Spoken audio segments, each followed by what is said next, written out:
中美上演外交战，各路豪杰要么前往中国，要么访问日本，做好了一个战略，拱手指示将会易位。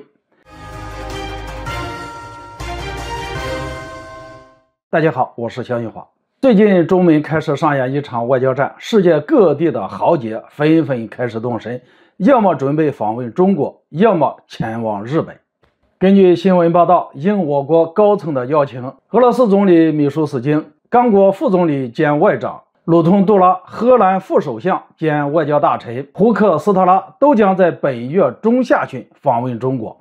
需要了解的是，这些国家政要访华前期，我国刚在西安举办了2023年首场重大主场外交活动，也就是中国中亚峰会。这就意味着，加上中亚5国领导人，5月份还没有过完，至少有8个国家领导人或政要访问中国，甚至接下来5月底还有可能出现更多他国政要访华。在近乎同一时期，如此多个国家的政要密集访华，不管他们有何目的，也不论是否与中国达成共识，这种现象的发生都足以表明中国在国际舞台的影响力越来越大。而这种外交层面的影响力彰显与竞争，也被称为外交战。与此同时，我们需要注意到，同样是5月份，另一场引人注目的外交活动也正在进行，那就是G7集团举行的G7峰会扩大会议。因为日本是今年的轮值主席国，所以今年G7集团的一系列的峰会都将在日本举行。G7成员国的领导人都纷纷踏上前往日本广岛的行程。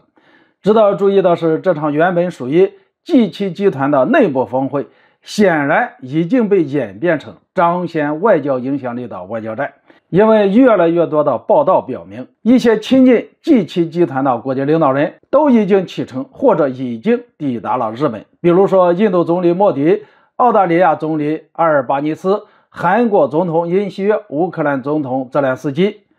越南总理范明政以及印度总理佐科等诸多国家的领导人，一场G7峰会扩大会议，聚集至少10多个国家的领导人或高层政要，所带来的外交影响力不能小觑。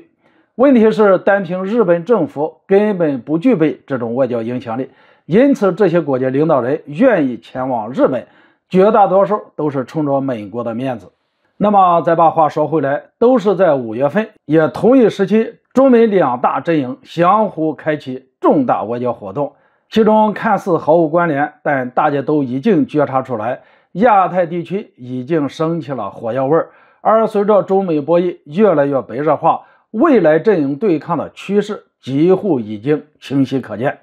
虽然我们反对阵营对抗，但用魔法打败魔法有时也是无奈之举。在这种背景下，做好外交领域的战略将变得更为关键。